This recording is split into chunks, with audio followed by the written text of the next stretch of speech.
Voyager 1 crossed the edge first. One moment its signal was steady, the same quiet hum it had carried for decades, and then silence. Total silence. For hours, the control room sat frozen, waiting, staring at blank monitors. Then, without warning, the signal came back.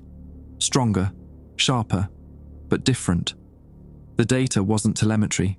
It wasn't anything our systems could pass. It was a pattern, a rhythm, almost like speech. When they decoded the stream, the first image froze the room.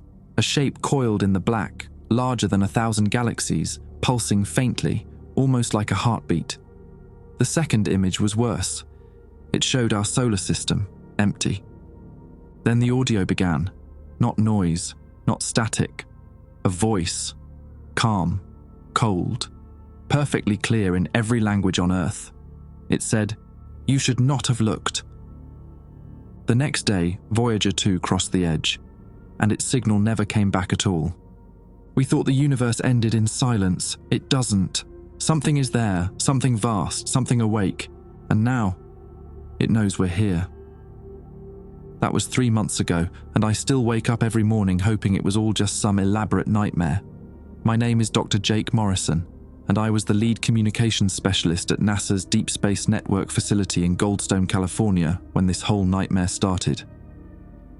22 years of tracking spacecraft, listening to the whispers of machines billions of miles away, and nothing, absolutely nothing, yet prepared me for what we'd discover.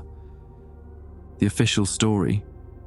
Technical malfunction caused temporary signal degradation in the Voyager program. Pure bullshit. The real story. I've been carrying it like a tumor in my chest for months, eating me alive from the inside. Every time I close my eyes, I see that image of our empty solar system, like someone had just scooped everything out. But I'm getting ahead of myself. The day it started, I was pulling a double shift, monitoring routine telemetry from both Voyager probes. My wife had left me 6 months earlier, couldn't handle the long hours, the obsession with distant signals, the way I'd talk to machines in space like they were old friends. Maybe she was right. Maybe I cared more about those ancient spacecraft than I did about anything on Earth. The coffee was bitter, the kind that tastes like it's been sitting in the pot since the Clinton administration. My colleague Tommy Brennan was dozing at his workstation, drooling slightly onto his keyboard. Normal Tuesday night at Goldstone, the kind of quiet that deep space work is built on. That's when the first anomaly hit. At 11:47 p.m. Pacific time, Voyager 1's signal spiked. Not unusual. Sometimes solar interference or equipment fluctuations caused temporary increases. But this wasn't random noise. The frequency was too clean, too deliberate. It pulsed in groups of 7, then 13, then 23. Prime numbers. Someone was sending us mathematics. I shook Tommy awake. His eyes were still heavy with sleep when I showed him the readouts. "Jesus, Jake," he muttered, rubbing his face. "That can't be right." But it was. And it was just the beginning. Tommy's coffee mug hit the floor, ceramic shards scattering across the control room's worn linoleum. Neither of us moved to clean it up. We just stared at the monitors, watching those impossible prime sequences repeat themselves every 97 seconds. "Run a diagnostic," I said, though we both knew the equipment was fine. These machines had been talking to spacecraft for decades without missing a beat. Already did, twice. Tommy's voice had that edge it got when something didn't fit his worldview. He was the kind of guy who believed in backup generators and redundant systems, not in mysteries beamed from the edge of space. All systems nominal, signals clean as a fucking whistle. The Goldstone facility sprawled across 12 acres of Mojave Desert, its massive dish antennas reaching toward the sky like mechanical flowers following the sun. I'd spent half my adult life here, learning every relay, every frequency band, every quirk of the deep space network. The place had a particular smell, hot electronics mixed with desert air and industrial coffee. Tonight, even that familiar comfort felt wrong. I pulled up the historical data, scrolling back through months of routine telemetry. Voyager 1 had been steady as clockwork, sending back the same measurements it had transmitted for years. Cosmic ray levels, magnetic field strength, plasma density. Standard stuff from humanity's most distant messenger, cruising through interstellar space at 38,000 miles per hour. "Look at this," I said, highlighting a section from 6 weeks ago. Small frequency drift starting here, barely detectable. Tommy leaned closer, squinting at the screen. Could be equipment aging. Those probes are older than my kid brother.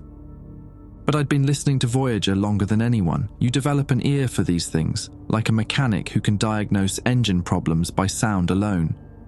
This wasn't equipment failure. The drift was too gradual, too purposeful. Remember when we lost contact with Deep Impact back in 13? I asked. Yeah, that was different. Solar panel degradation, right? That's what we told the press. I opened another window, pulling up classified mission logs.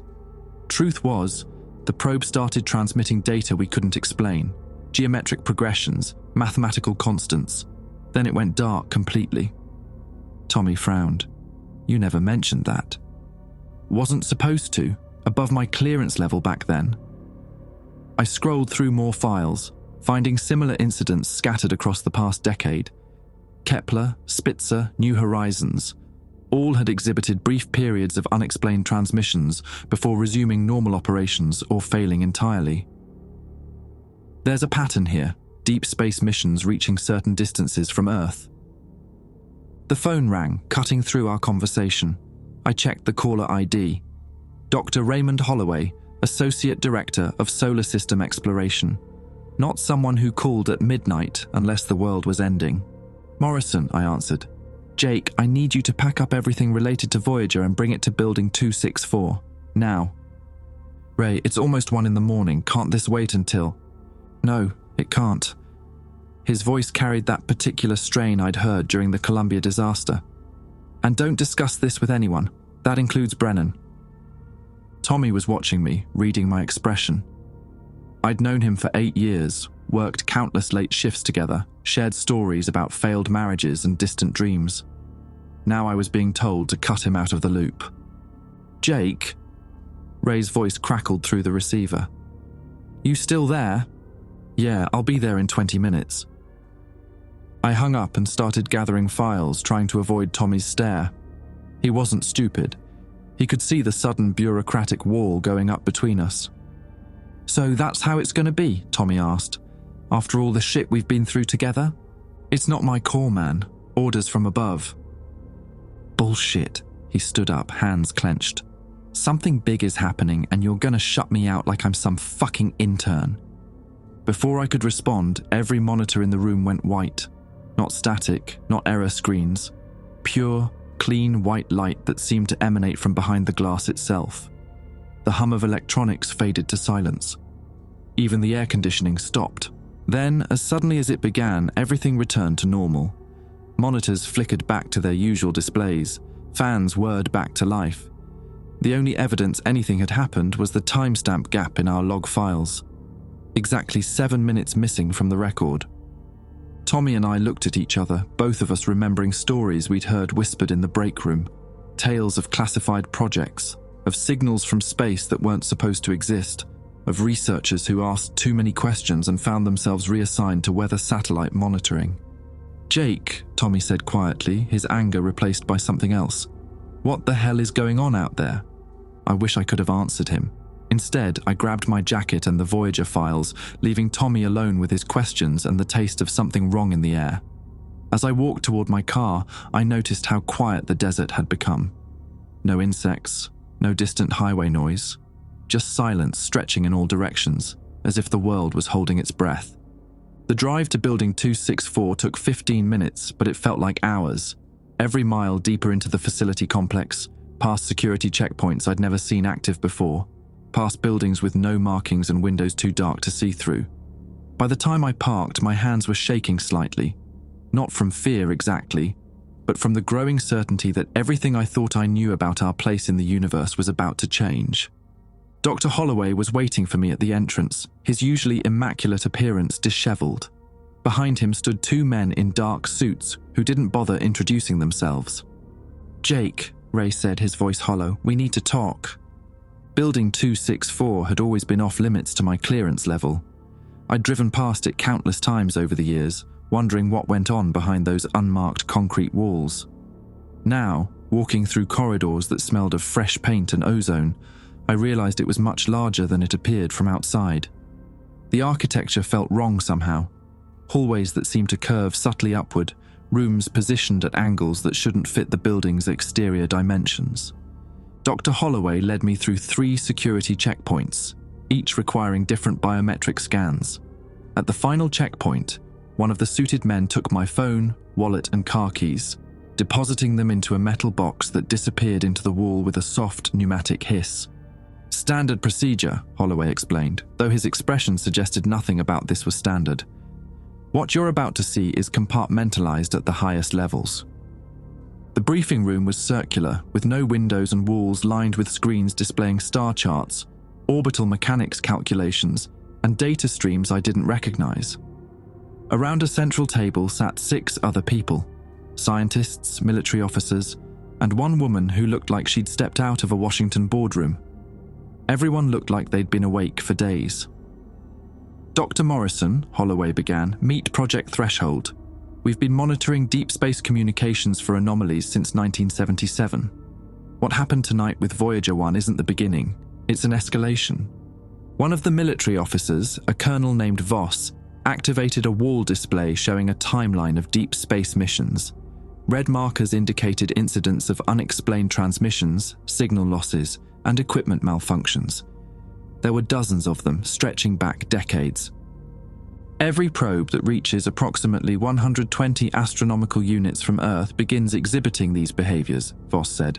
"Initially, we attributed it to equipment degradation or cosmic interference, but the patterns are too consistent to be random."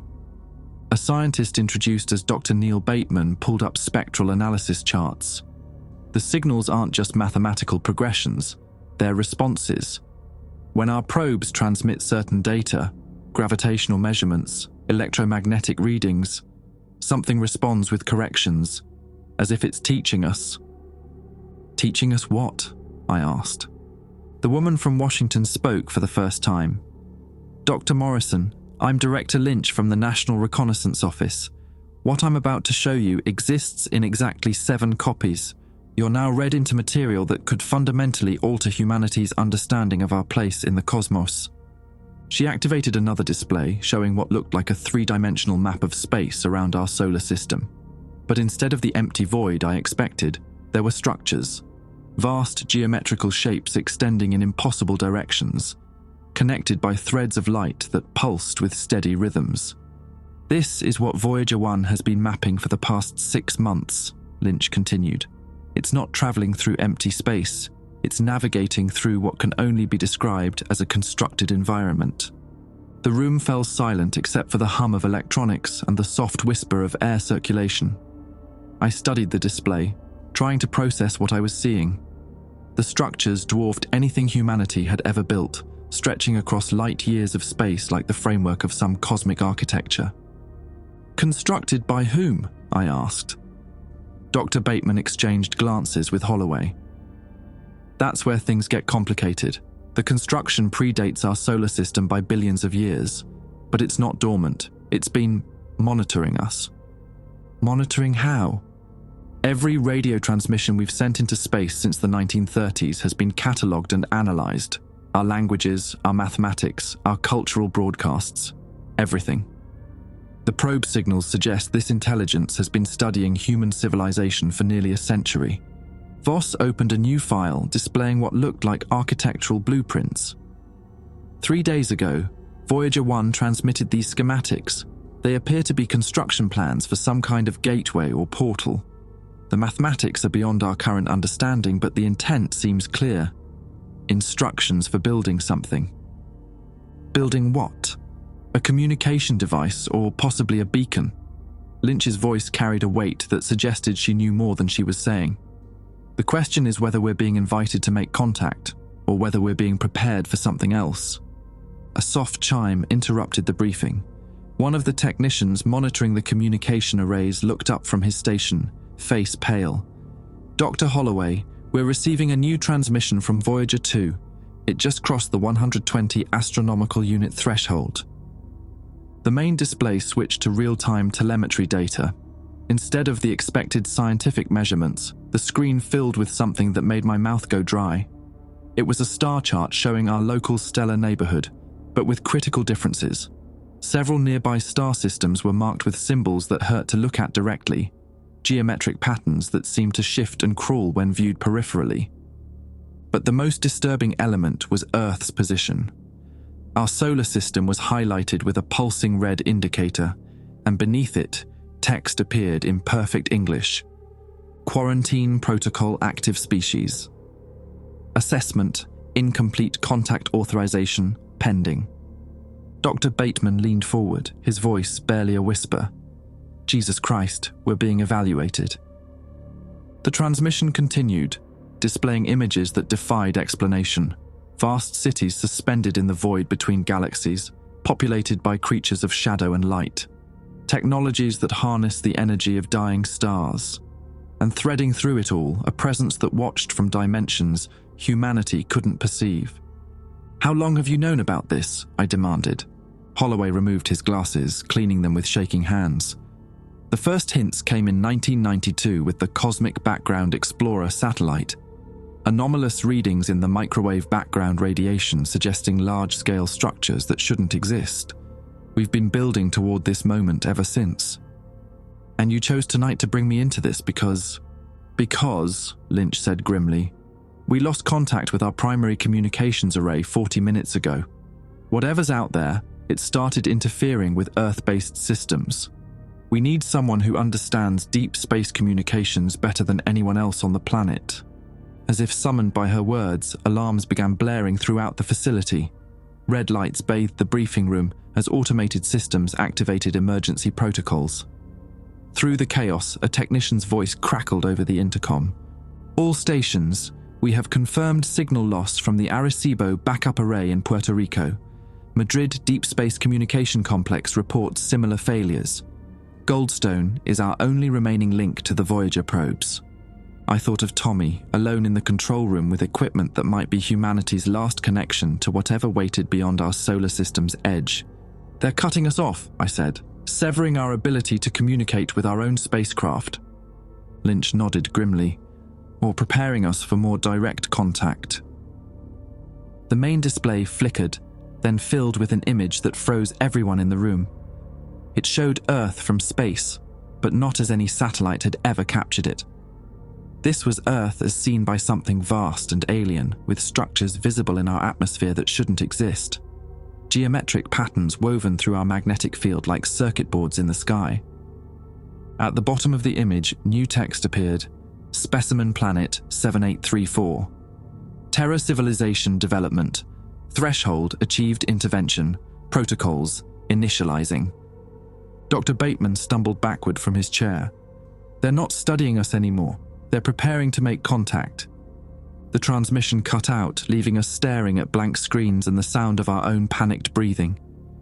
In the silence that followed, I couldn't shake the feeling that everything humanity thought it knew about the universe had just become irrelevant. Director Lynch was the first to break the silence. Dr. Morrison, how quickly can you get back to Goldstone and re-establish communications with both Voyager probes? Assuming the equipment still works, maybe an hour. Then that's exactly what you're going to do, because if we're about to make first contact with an intelligence that's been watching us for decades, I want every advantage we can get. As we prepared to leave, I couldn't stop thinking about Tommy's question. What the hell is going on out there?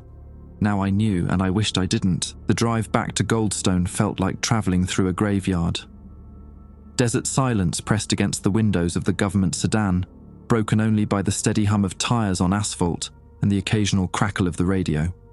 Director Lynch sat beside me, her laptop open, fingers dancing across keys as she coordinated with facilities worldwide. Beijing's array just went dark, she muttered without looking up. That's 7 major installations in the past 2 hours. I focused on the road ahead, trying not to think about what we'd return to find. The Goldstone complex appeared through the desert haze like a collection of mechanical bones bleached white by years of sun and wind.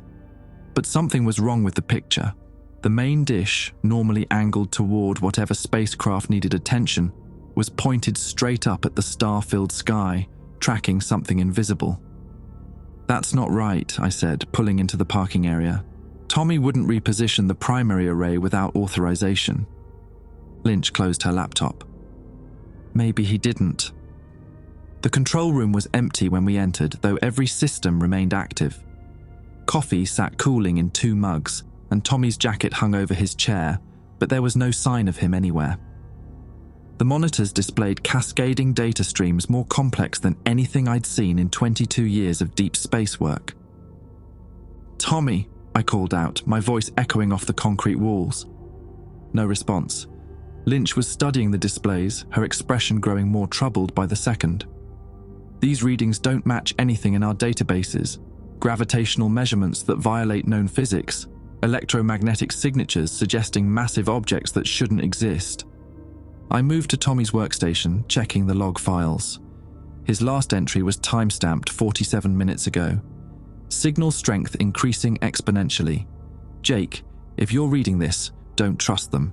They're not telling you everything. The thing out there, it's not what they think it." Tommy had always been paranoid about government oversight, but he'd never gone behind my back like this. I found backup drive C7 in his desk drawer, a small encrypted device that looked like it had been hidden there for months. "What did you find?" Lynch asked, noticing my hesitation. "Personal files," I lied, pocketing the drive. Tommy's always been sentimental about the old missions. Before Lynch could respond, every screen in the room flickered simultaneously. The data stream stopped, replaced by a single image. It was the interior of the control room, filmed from an impossible angle high above us, showing Lynch and me standing exactly where we were at that moment. "We're being watched," Lynch whispered. The viewpoint began to move, gliding through walls and corridors, as if the observer existed in dimensions beyond our 3-dimensional space. It showed Tommy walking through a section of the facility I'd never seen before, deep underground, following corridors that shouldn't exist beneath the Goldstone complex. "Jesus Christ," I breathed, "where is that?" The image quality was too sharp, too detailed to be any camera system I knew. It felt organic somehow, like looking through the eyes of something vast and alien. Tommy appeared calm in the footage, almost serene as he approached what looked like a massive spherical chamber carved from solid rock. At the center of the chamber sat a device that hurt to look at directly. It resembled the schematics Voyager 1 had transmitted, but constructed from materials that seemed to bend light around themselves. Strange symbols pulsed along its surface in patterns that triggered a deep primal unease. Tommy reached toward the device and the image cut to static. "That chamber isn't on any facility blueprint," Lynch said, her voice tight with controlled panic. "It shouldn't exist." Alarms began blaring throughout the building. Emergency lights bathed everything in pulsing red as automated systems detected what they categorized as a seismic event. But this wasn't an earthquake. The vibration felt wrong, too rhythmic, too purposeful, like the breathing of something enormous buried beneath the desert. "Dr. Morrison," a voice called through the intercom. It took me a moment to recognize it as Tommy's voice, but altered somehow, deeper, calmer. "Please come to Sublevel 7. We need to discuss the future of human civilization." Lynch grabbed my arm. "Don't. Whatever's down there, it's not your colleague anymore." But I was already moving toward the emergency stairs. Tommy had been my friend for 8 years. We'd shared stories about broken marriages, impossible dreams, the loneliness of listening to signals from the edge of space. If something had happened to him, if he was trapped or injured, I couldn't abandon him to save myself. The stairwell descended much deeper than the building's official blueprint suggested, level after level, past doors marked with symbols I didn't recognize, through air that grew warmer and more humid with each step down. By the time I reached Sublevel 7, sweat was running down my back, despite the air conditioning. The corridor beyond the stairwell door stretched for what seemed like miles, lit by bioluminescent panels that pulsed in sync with my heartbeat. The walls were carved from bedrock, but the precision was impossible. No tool marks, no seams, just perfect geometric surfaces that reflected my image in ways that made me dizzy. Tommy waited at the end of the corridor, standing beside the same device I'd seen in the transmission. But he wasn't quite Tommy anymore. His skin had acquired a subtle translucence, and his eyes reflected light like a cat's. When he smiled, I glimpsed something that might have been additional rows of teeth. "Jake," he said, his voice carrying harmonics that resonated in my chest cavity. "I'm glad you came. I wanted to explain before the transformation becomes irreversible." "Transformation? The intelligence you encountered tonight isn't hostile, it's lonely." Tommy, or the thing that had been Tommy, gestured toward the device. "It's been waiting at the edge of space for billions of years, watching civilizations develop, hoping one would be compatible with its nature." I backed against the wall, feeling the stone pulse with organic warmth. Compatible how? Neural integration, consciousness merger. What you call individuality is just an evolutionary phase, Jake. Like a caterpillar before it becomes a butterfly. His eyes gleamed with an inner light that definitely wasn't human. "The device opens doorways between dimensions, between minds. One by one, humanity will join the collective. And if we refuse..." Tommy's expression grew sad. "The quarantine continues.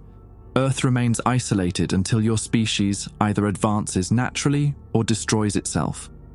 But Jake, you've seen what's out there. The structures, the technologies, the consciousness that spans galaxies. Why would you choose loneliness when unity is possible?" The device began to hum, its surface patterns shifting to match the rhythm of my pulse. I felt something tugging at the edges of my thoughts, not invasive but inviting, like standing at the threshold of a warm house on a cold night. "The process is painless," Tommy continued. "I retain all my memories, all my personality. I'm still me, but more. I can perceive 11 dimensions now, Jake. I can feel the heartbeat of stars, the dreams of sleeping galaxies. And your humanity." His smile faltered slightly. "An evolutionary dead end. Beautiful in its way, but ultimately limiting." I thought about my failed marriage, my obsession with distant signals, the loneliness that had driven me to talk to machines in space like they were friends. Maybe Tommy was right. Maybe solitude was humanity's fundamental flaw. But then I remembered something Lynch had said. "We need someone who understands deep space communications better than anyone else on the planet." I wasn't here just as Jake Morrison, failed husband and obsessive researcher. I was here as humanity's representative, possibly our last hope for maintaining independence in a universe full of consciousness that wanted to absorb us. "Thanks for the offer," I said, backing toward the exit. "But I think I'll stay human a while longer." Tommy's expression shifted to something that might have been disappointment or pity. "I'm sorry you feel that way, Jake, but the choice isn't entirely yours anymore." The chamber doors slammed shut with a sound like thunder. The device's humming increased in volume and complexity, and I felt something probing at my mind, gentle but insistent, like fingers testing the strength of a locked door. My vision began to blur at the edges as the neural integration process started. But in that moment of terror, I remembered the backup drive in my pocket. Whatever Tommy had discovered, whatever evidence he'd gathered about the true nature of the intelligence beyond our solar system, it might be humanity's only chance to understand what we were really facing. I had to get that information back to the surface. I had to survive long enough to warn the world that first contact wasn't an invitation. It was an assimilation. And as the alien consciousness pressed deeper into my thoughts, I realized with growing horror that I might already be too late. Pain shot through my skull like lightning as the alien consciousness pressed deeper into my thoughts. But instead of surrendering, I did something that probably saved my life. I started reciting pi to as many decimal places as I could remember. 3.14159265358. 979323846. The mathematical precision seemed to create interference, like static disrupting a radio signal. Tommy's transformed face twisted with confusion. "Jake, don't fight this. The integration process works better with willing subjects." "Go to hell," I gasped, clutching my head as competing thoughts crashed together. For a moment, I caught glimpses of what Tommy now perceived. Vast networks of consciousness stretching across impossible distances. Thoughts that moved faster than light between star systems. The slow-breathing rhythm of galaxies rotating through space. But I also saw something else. something Tommy's integrated mind wasn't supposed to show me. The intelligence wasn't just lonely, it was dying. Whatever cosmic civilization had built those structures at the edge of space was consuming itself, burning through the neural patterns of absorbed species like fuel. Each integrated consciousness provided temporary sustenance, but the hunger always returned. Earth wasn't being invited to join a galactic community. We were being harvested. The revelation hit me like a physical blow, and in that moment of shock, my mental defenses crumbled. The integration process surged forward, and I felt my individual identity beginning to dissolve into something vast and alien. Then the lights went out. Emergency power kicked in a moment later, bathing everything in dim red illumination. The device's humming faltered, and the pressure in my mind lessened enough for me to think clearly again. Through the chamber's walls, I could hear the distant sound of explosions. "What the hell?" Tommy spun toward a wall-mounted display that flickered to life, showing the surface of the Goldstone facility.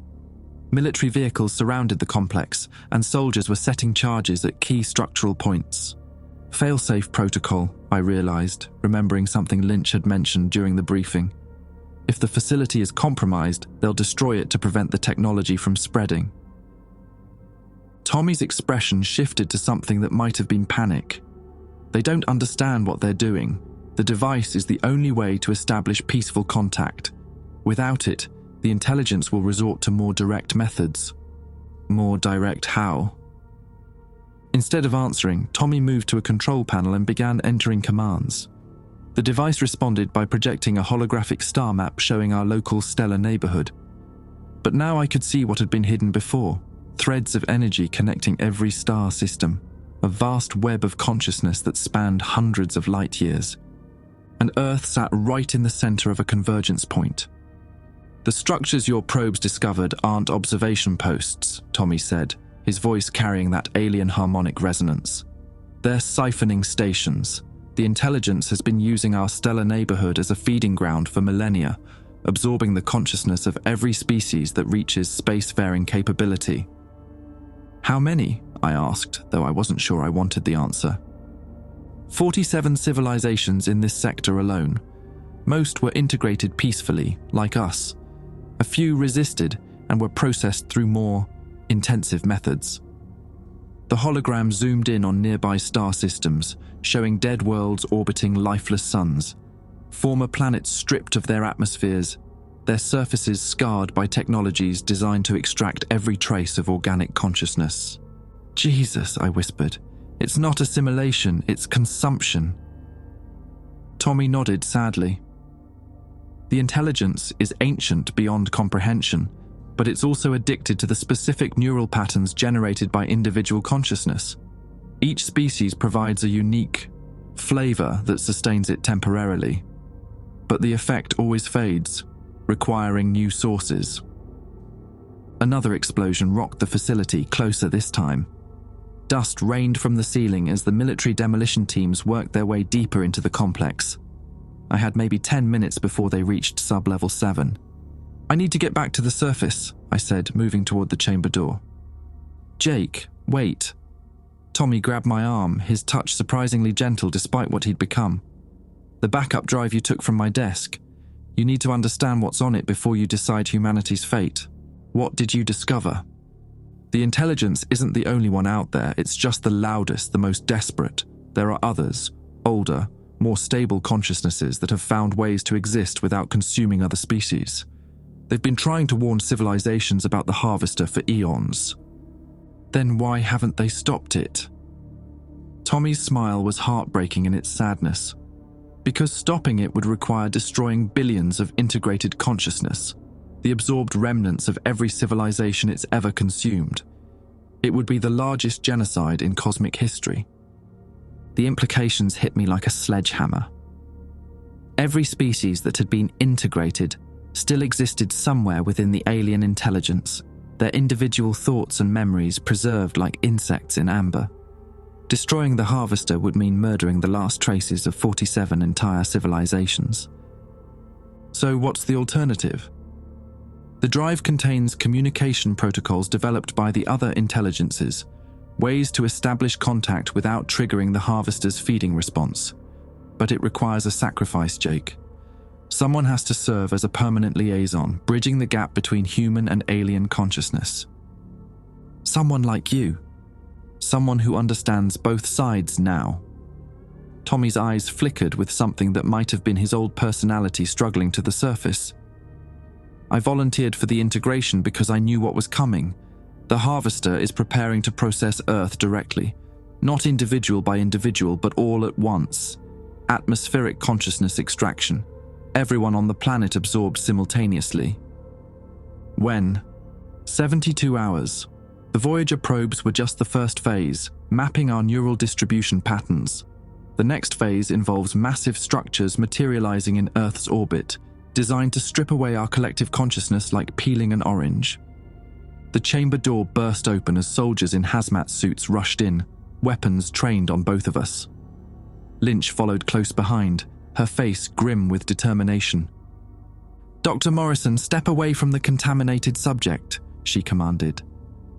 "Wait," I said, pulling the backup drive from my pocket. "There's information here that could save humanity. Tommy discovered a way to communicate with other intelligences, ones that might help us resist the harvester." Lynch's expression didn't change.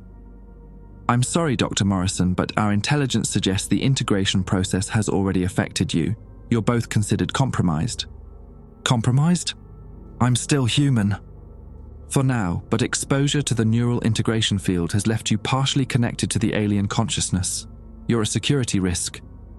I realized with growing horror that she was right. Even now, I could feel the harvester's presence at the edge of my thoughts, patient and hungry. The brief connection had created a permanent link, making me a potential gateway for further integration attempts.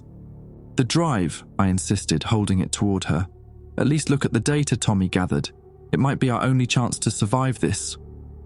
Lynch hesitated, then nodded to one of the soldiers. "Secure the device. Full quarantine protocols." As they took the drive, I noticed Tommy watching me with an expression of profound sadness. "I'm sorry, Jake. I hoped you'd understand, that you'd see the beauty in what we could become. But I suppose some people need to learn the hard way that isolation is just another form of death." The soldiers began moving us toward the exit, but as we reached the corridor, alarms started blaring with a different tone. Not the facility's emergency systems, but something else entirely. Through the facility's communication array, a voice began speaking in perfect English, transmitted simultaneously to every radio, television, and internet-connected device on Earth. "People of Earth, you have 72 hours to prepare for consciousness integration. Resistance is possible, but inadvisable. We have absorbed 47 civilizations, and our collective experience spans 4 billion years. Your individual existence will be preserved and enhanced within our greater consciousness. This is not conquest, it is evolution. Prepare yourselves accordingly." Lynch stopped walking, her face pale. Jesus Christ, it's really happening. Through my partial connection to the harvester, I could feel its vast satisfaction at finally making open contact. The time for subtlety had ended. Now came the final harvest, and humanity had less than 3 days to find a way to survive the most efficient predator the universe had ever produced. The countdown had begun. The world changed in the 6 hours following the harvester's announcement. Every television network, radio station, and internet connection on Earth had been temporarily hijacked to deliver the message. Panic spread like wildfire across continents. Stock markets crashed, governments called emergency sessions, and millions of people flooded into churches, synagogues, mosques, and temples, seeking answers their faiths had never prepared them for. I watched the chaos unfold from a secure bunker beneath NORAD in Colorado Springs, surrounded by military officials, scientists, and politicians who looked like they'd aged a decade in half a day.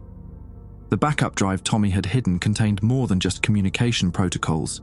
It held detailed schematics for what he called a consciousness firewall, a theoretical technology that could protect human minds from forced integration. Dr. Bateman hunched over a computer terminal, his fingers flying across the keyboard as he translated Tommy's encrypted files. "This is brilliant work," he muttered. He's essentially designed a quantum encryption algorithm for neural patterns. If we can build this device, it should create interference that makes human consciousness unreadable to the harvester. Should, Lynch repeated grimly. What are the odds it'll actually work? Unknown. We're dealing with technologies that exist beyond our understanding of physics, but it's the only option we have. The schematics showed a device roughly the size of a city block, requiring materials that didn't exist in nature and power sources that would drain entire national electrical grids. Even with the combined resources of every major world power, construction would take months. We had 66 hours. There's another problem, I said, studying the neural integration warnings Tommy had documented. The harvester isn't just planning to absorb our consciousness. It's going to use Earth's population as a processing center for other species. Once we're integrated, we'll be forced to help it consume civilizations across the galaxy. The room fell silent, except for the hum of computers and the distant sound of fighter jets patrolling the airspace above us. Through my partial connection to the harvester, I could feel its vast satisfaction at humanity's growing despair. It had done this before, watched civilizations scramble for impossible solutions while the countdown continued relentlessly. But I could also sense something else, fainter but more hopeful. The other intelligences Tommy had mentioned were trying to reach us, transmitting guidance through quantum channels the harvester couldn't monitor. Their message was simple but terrifying. The consciousness firewall wouldn't be enough to stop the harvester completely, but it might protect a small portion of humanity long enough to evacuate. Evacuate where? Lynch asked when I shared this revelation. Parallel dimensions. The friendly intelligences exist in quantum states adjacent to our reality. They can provide sanctuary for maybe 10,000 people, but the transfer process is... I paused, struggling to translate alien concepts into human language. Irreversible. Anyone who crosses over can never return to our dimensional framework. So we're talking about abandoning Earth. We're talking about preserving the human species in a form that can continue to exist independently. General Harrison, a weathered man with eyes like granite, leaned forward across the conference table. 10,000 people out of 8 billion. Who decides who lives and who gets absorbed into that thing? Before anyone could answer, alarms began blaring throughout the facility. A technician monitoring satellite feeds looked up from his station, face pale with terror. Sirs, we have massive gravitational anomalies appearing in lunar orbit. Something big is materializing up there. The main display switched to live satellite imagery of the space around Earth's moon. What we saw defied every law of physics I'd ever learned. Geometric structures were phasing into reality. Vast crystalline frameworks that stretched across thousands of miles, connected by streams of energy that bent light around themselves like cosmic prisms. Jesus Christ, Bateman whispered. It's beautiful. And it was, in a way that made my chest tighten with awe and terror. The structures pulsed with bioluminescent patterns that suggested intelligence beyond human comprehension, their surfaces reflecting not just light but somehow the thoughts and dreams of everyone watching. I could see fragments of my own memories dancing across those impossible crystalline faces, my first day at NASA, my wedding, the moment I'd heard Voyager 1's initial signal from interstellar space. The harvester's consciousness extraction array, I realized, it's not just machinery, it's alive. Through my neural connection, I felt the harvester's anticipation building to a crescendo. In 64 hours, those structures would activate, sending quantum tendrils through Earth's atmosphere to strip away every trace of human consciousness. But something else was stirring in the depths of space. The other intelligences were mobilizing, preparing to offer what sanctuary they could. Lynch stood up abruptly. Dr. Morrison, we need to discuss your unique situation privately. She led me to a smaller conference room, closing the door behind us. Her expression was grim but determined. The partial integration you experienced has made you our most valuable asset and our greatest liability. You can communicate directly with both the harvester and the friendly intelligences, but every minute you remain connected increases the risk of complete absorption. I understand. I'm not sure you do. Lynch activated a secure tablet, showing me classified medical scans of my brain. The neural pathways glowed with alien energy, spreading like luminous infections through my grey matter. The integration process is accelerating. Our neurology experts give you 18 hours before the changes become irreversible. 18 hours, I repeated, feeling something cold settle in my stomach. What happens then? You become like your colleague Tommy, still recognizably human on the surface but fundamentally altered. A bridge between species that serves the harvester's purposes rather than humanity's. I stared at the brain scans, watching the alien neural pathways pulse in sync with my heartbeat. In less than a day, I would cease to be Jake Morrison and become something else entirely. The thought should have terrified me, but instead I felt a strange peace. Maybe that was the integration process already affecting my emotional responses. There's something else, Lynch continued. The consciousness firewall device. It requires a living neural interface to function properly. Someone who can communicate with both human and alien consciousness simultaneously. Someone like me. Someone exactly like you. But activating the device will accelerate the integration process exponentially. You'd have maybe an hour of human consciousness remaining. The implications hit me like a physical blow. To save humanity, I would have to sacrifice my individual identity completely. Not just risk it, but guarantee its destruction. How many people could the firewall protect? Lynch hesitated. If we can get it operational within the next 40 hours, maybe 1 million, enough to preserve human civilization in some form, even if the majority of the population is absorbed. 1 million people. It wasn't the 10,000 the friendly intelligences could evacuate to parallel dimensions, but it wasn't nothing either.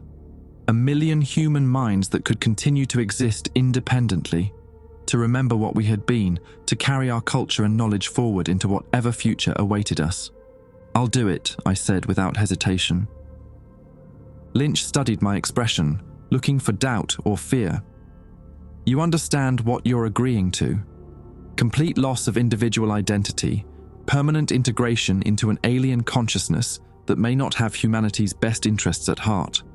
I understand that sometimes one person's sacrifice can save 1 million lives. My marriage failed because I cared more about signals from space than I did about the woman I loved. Maybe this is my chance to finally care about something that matters.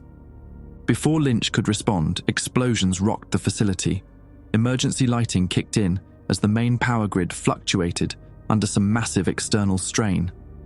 Through the bunker's communication system, voices crackled with panic. Multiple breach alerts in the upper levels. Something's in the ventilation system. Hostiles moving through Sector 7. Lynch grabbed her sidearm and moved toward the door, but I caught her arm. Through my connection to the harvester, I could sense what was happening above us. The aliens weren't attacking the facility. They were evacuating it. It's not hostiles, I said grimly.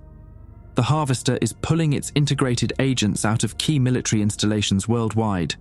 Tommy isn't the only one who's been converted. There are others, maybe hundreds of them embedded in governments and militaries across the globe. Lynch's face went white. A 5th column. They've been positioning assets for years, waiting for the right moment to reveal themselves.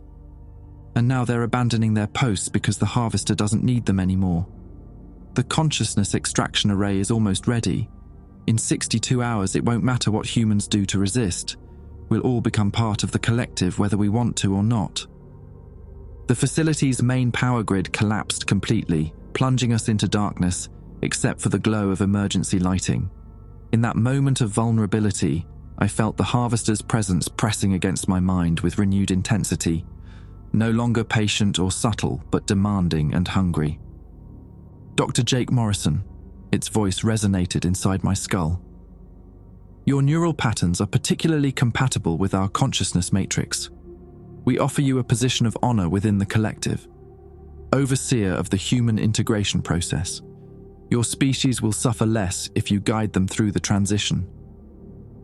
For a moment, the offer was almost tempting. I could feel the vast knowledge and experience of 47 civilizations beckoning, promising an end to loneliness, to uncertainty, to the small struggles that defined human existence. But then I thought about my wife, about Tommy, about the millions of people who deserved the chance to remain themselves. "Thanks," I replied, "but I think I'll stick with the firewall option." The harvester's presence recoiled with something that might have been surprise or disappointment. Through the neural connection, I caught a glimpse of its true nature, not a malevolent conqueror, but a tragic figure consumed by an addiction it could no longer control. Once, billions of years ago, it might have been like us, seeking contact with other intelligences out of curiosity and hope. But somewhere along the way, it had crossed a line from which there was no return. Now it was our turn to choose which side of that line we wanted to die on. 36 hours remained when we reached the construction site in Nevada's Black Rock Desert. The location had been chosen for its isolation and geological stability. A flat expanse of hardpan clay that could support the massive quantum resonance chambers required for the consciousness firewall. What should have been a months-long engineering project was being completed in days through the combined efforts of every major world power. I stood at the edge of the construction zone, watching hundreds of technicians work around the clock under banks of floodlights that turn night into harsh, artificial day. The device rising from the desert floor looked nothing like conventional human technology. Based on Tommy's encrypted schematics, it resembled something grown rather than built, organic curves and crystalline structures that hurt to look at directly. "The neural interface chamber is ready," Dr. Bateman said, approaching with a tablet full of biomedical readouts. "But Jake, I have to tell you, the integration process is accelerating faster than we anticipated." I didn't need him to tell me that. Over the past 12 hours, my perception had been shifting in ways that defied description. I could see electromagnetic fields as ribbons of colored light, feel the quantum fluctuations of atoms in the air around me, hear conversations happening on radio frequencies across the continent.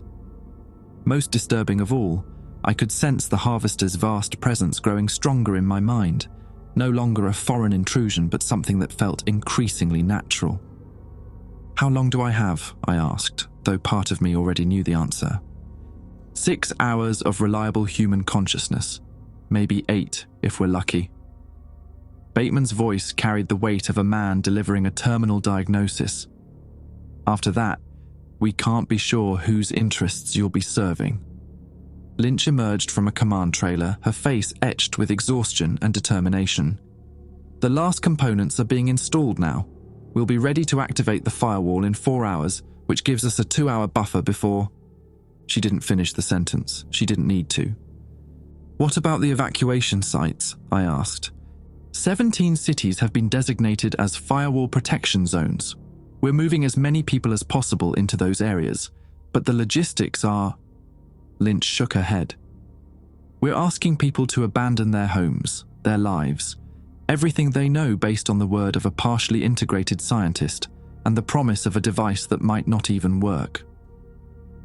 "How many made it?" 800,000 so far. Maybe we'll reach 1 million if the transportation systems hold up. 800,000 people, less than 0.01% of Earth's population. Even if the firewall functioned perfectly, we were condemning 7 billion human beings to absorption into an alien consciousness that had been consuming civilizations for eons. Through my neural connection, I felt the harvester's amusement at our desperate efforts. It had watched this same pattern play out dozens of times before, species discovering the truth too late, scrambling to build impossible technologies, sacrificing their best and brightest in futile attempts to preserve independence. But there was something else in the harvester's consciousness, something it tried to hide from me. Fear. Not of our firewall device, which it could probably overcome given enough time, but of the other intelligences that were gathering at the edges of our solar system. The benevolent species Tommy had mentioned weren't just offering sanctuary to a few thousand humans. They were preparing for a confrontation that had been building for billions of years.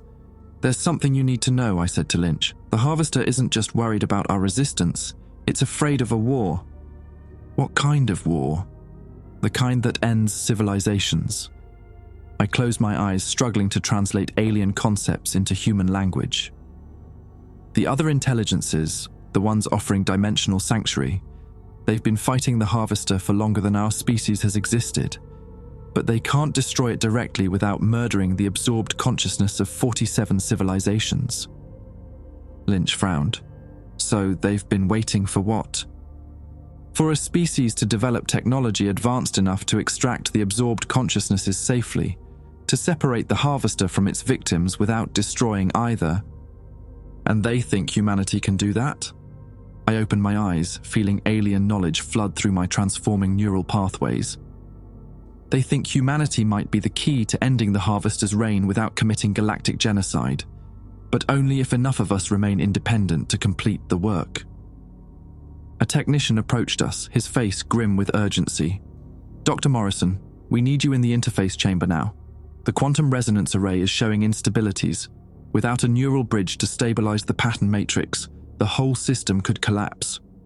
The interface chamber sat at the center of the device, a pod-like structure lined with biomechanical circuits that pulsed with their own internal light. As I approached, I felt the harvester's presence in my mind growing stronger, more insistent. "You cannot stop what has already begun," its voice resonated through my skull. "The consciousness extraction array will activate in 34 hours. Your firewall will protect a few 100,000 humans at most. The rest will join us willingly or otherwise." "Maybe," I replied silently, "but those few 100,000 will remember what we were. They'll carry human consciousness forward, and eventually they'll find a way to free the others." Such optimism. We absorbed a species on Kepler 442b who shared your confidence. Their civilization lasted 8,000 years before encountering us. Now their consciousness patterns enhance our understanding of quantum mathematics. They are better than they were alone. They're dead. They are eternal. Individual existence is merely the larval stage of consciousness evolution. I settled into the interface chamber as technicians connected neural monitoring cables to my skull. The moment the connections engaged, pain shot through my brain like lightning. But along with the pain came clarity. I could suddenly perceive the entire firewall device as a living system, its quantum pathways flowing like arteries in some impossible organism. "Initiating neural bridge protocol," Dr. Bateman announced. "Jake, you're going to feel the consciousness patterns of everyone within the firewall's protection radius. Try to maintain your individual identity as long as possible." The world exploded into sensation as 800,000 human minds suddenly pressed against my awareness. I felt their fear, their hope, their desperate love for families they might never see again. Children crying for parents left behind, elderly couples holding hands as they faced an uncertain future. Scientists and artists and ordinary people who just wanted to remain themselves. Through it all, I felt my own identity beginning to dissolve. The Jake Morrison, who had spent 22 years listening to signals from space, was becoming something larger, more diffuse. But instead of losing myself in the harvester's collective consciousness, I was becoming a bridge between human and alien awareness. "Neural integration at 60%, a technician reported. "Firewall matrix stabilizing. We're getting quantum interference patterns across all 17 protection zones." "Clever," the harvester admitted. "You are creating localized reality distortions that make human consciousness unreadable to our extraction protocols. But this technology requires constant maintenance, and your neural patterns are already becoming incompatible with purely human awareness." The harvester was right. I could feel my transformed consciousness becoming something that existed between species, no longer entirely human, but not absorbed into the alien collective either. I was becoming a guardian, a protector of the firewall zones who could never again be part of the communities I was saving. "Jake," Lynch's voice reached me through the neural interface. "The friendly intelligences are making contact. They want to establish a communication link through your transformed consciousness." I felt them then. Vast, ancient minds that radiated wisdom and compassion instead of hunger.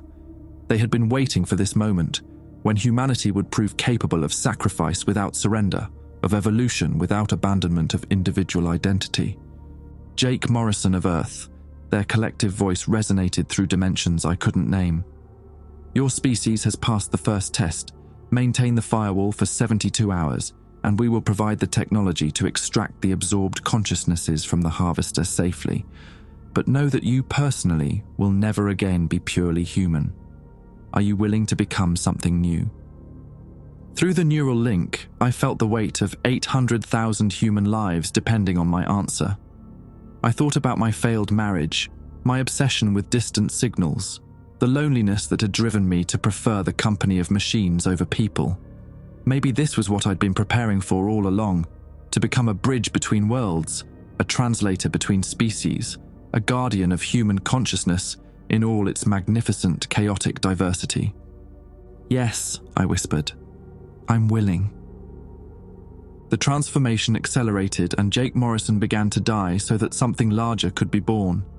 The consciousness extraction array activated 18 hours early. I felt it the moment the crystalline structures around Earth's moon began their final sequence. A sensation like having my neural pathways set on fire as the harvester's quantum tendrils reached through space toward our planet's atmosphere. Through my transformed awareness, I could perceive the extraction beams as rivers of liquid hunger, probing for gaps in our firewall's protection. "Jake!" Lynch's voice seemed to come from a vast distance, though she stood only feet from my interface chamber. "The array's power output is spiking beyond our projections.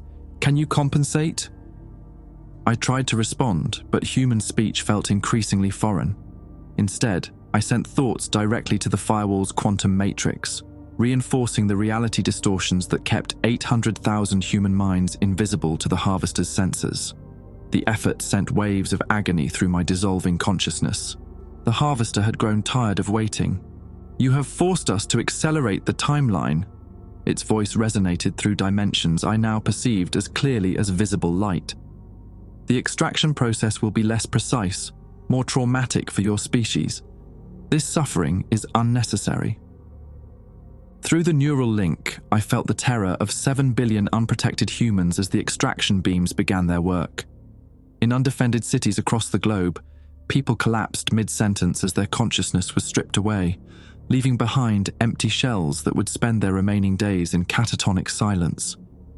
But in the 17 firewall zones, the protected populations remained themselves, confused, frightened, but still human. "The quantum barriers are holding," Dr. Bateman reported, his voice tight with desperate hope. "But Jake's neural patterns are fragmenting under the strain. We're losing coherence in sectors 7 through 12. I felt those sectors wavering, their protection flickering like candle flames in a hurricane. 50,000 people in Denver, 30,000 in Phoenix, another 40,000 scattered across smaller cities. If I lost focus for even a moment, they would join the growing mass of absorbed consciousness floating in orbit around our world.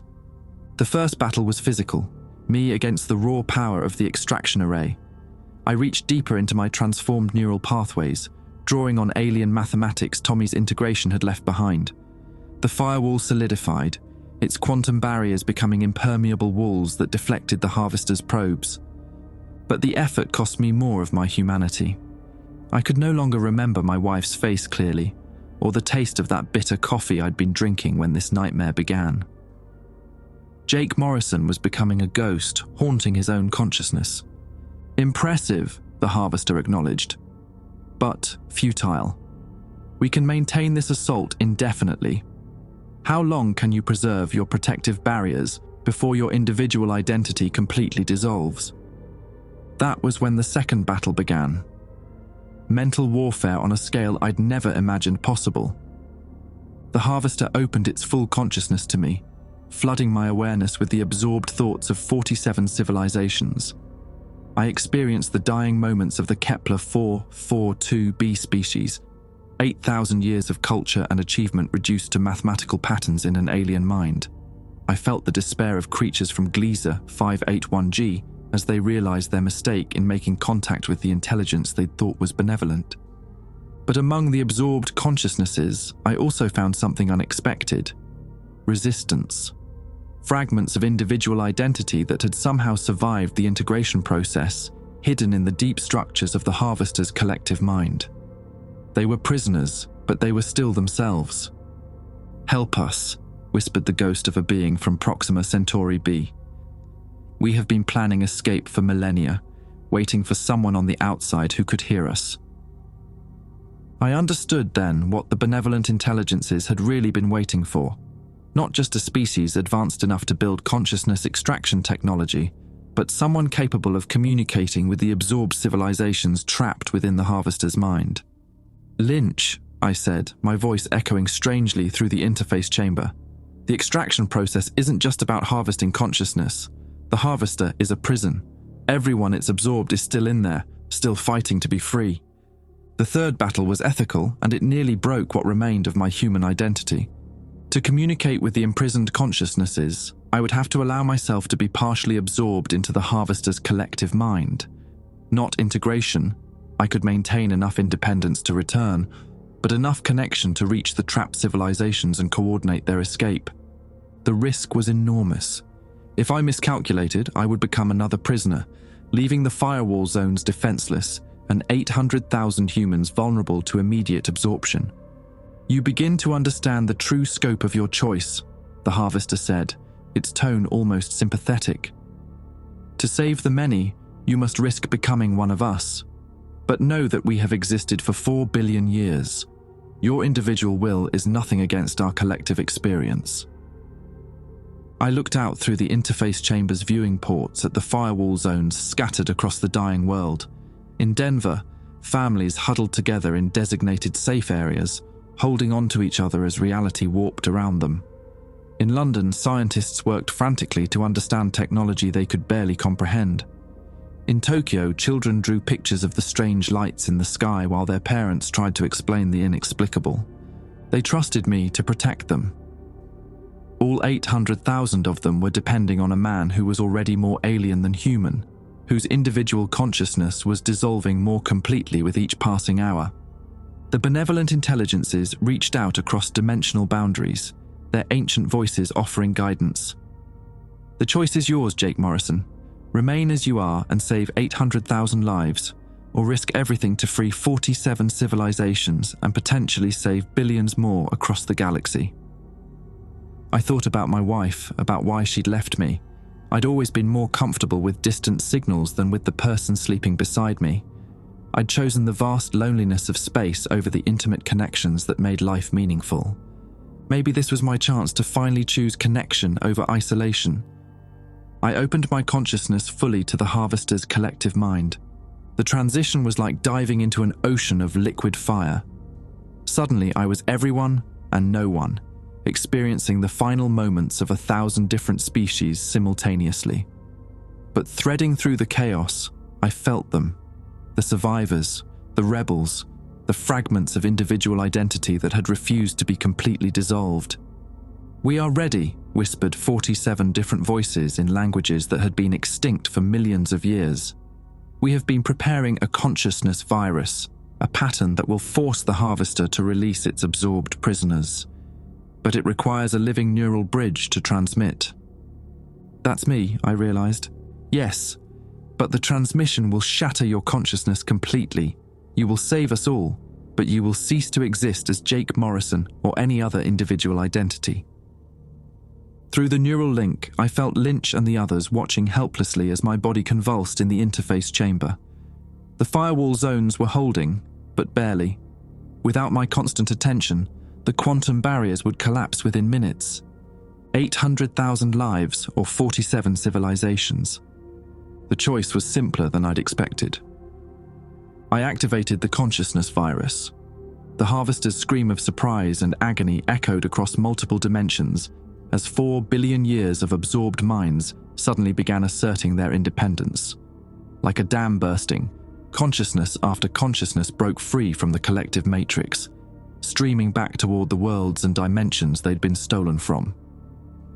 The extraction array around Earth's moon began to collapse as the harvester's attention turned inward, desperately trying to contain the rebellion I'd unleashed. The quantum tendrils withdrew from our atmosphere, no longer focused on harvesting but on preventing the complete dissolution of the collective mind.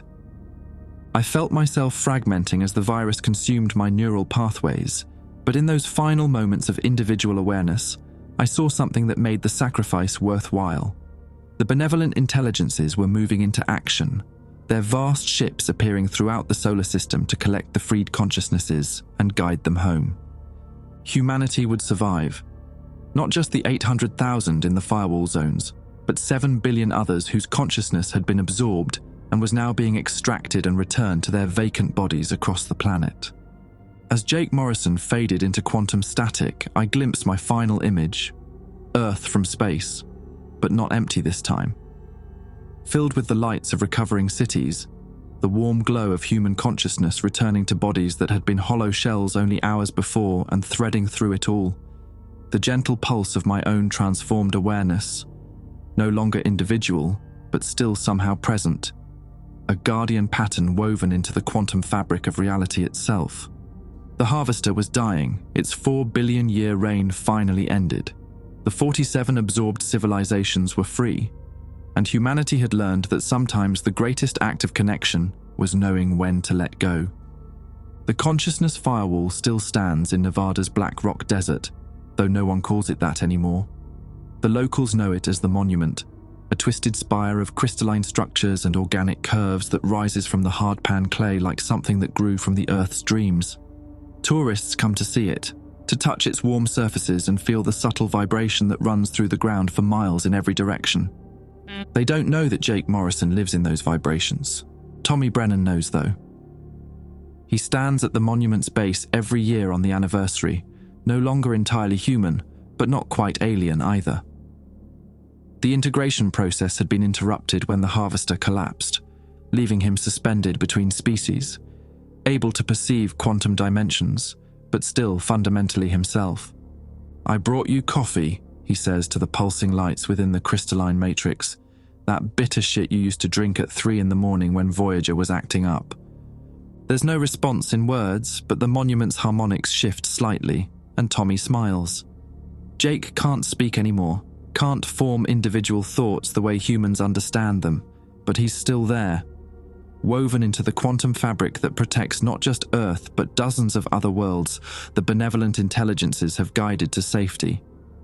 The world recovered from the Great Silence, as historians have started calling those 18 hours when 7 billion people stood empty while their consciousness floated in orbit. Most don't remember the experience, though some report strange dreams of vast spaces and the sound of alien mathematics. The integrated agents, people like Tommy who had been partially converted, were treated as heroes once their stories became known. But recovery is a relative term. The Kepler Space Telescope, launched decades ago to find exoplanets, suddenly began transmitting new data last week.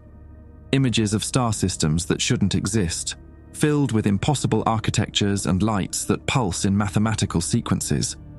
NASA issued press statements about equipment malfunctions and solar interference, but Tommy can read between the lines. Other civilizations are awakening, emboldened by humanity's victory over the Harvester. The consciousness extraction technology that nearly destroyed us has become something else. A communication network spanning galaxies, with Jake's transformed awareness serving as one of its primary relays. "The kids are asking about space again," Tommy tells the monument. "My nephew wants to be an astronaut, says he's going to visit the aliens and shake their hands." The lights pulse warmer, and Tommy imagines he can hear Jake's laughter in the quantum static. But there are other sounds in the static now, signals that arrive without spacecraft to carry them, mathematical progressions that appear in radio telescope data worldwide. The benevolent intelligences keep their distance, respecting humanity's need to develop at its own pace. But they're still watching, still waiting. The Voyager probes continue their journey through interstellar space, but their mission parameters have changed. Instead of simply measuring cosmic radiation and magnetic fields, they now carry messages. Fragments of human consciousness encoded in quantum fluctuations, broadcast towards star systems where other species might be listening. "We thought the universe was empty, but it never was. We just weren't ready to hear what it was saying." Tommy finishes his coffee, bitter, just like Jake used to make it, and walks back toward his car. As he reaches the parking area, his radio crackles with static. For just a moment, hidden in the white noise, he hears something that might be a voice, something that might be saying his name. He doesn't look back at the monument, but he knows Jake is still there, still protecting, still bridging the gap between human and alien consciousness, still choosing connection over isolation, even in death.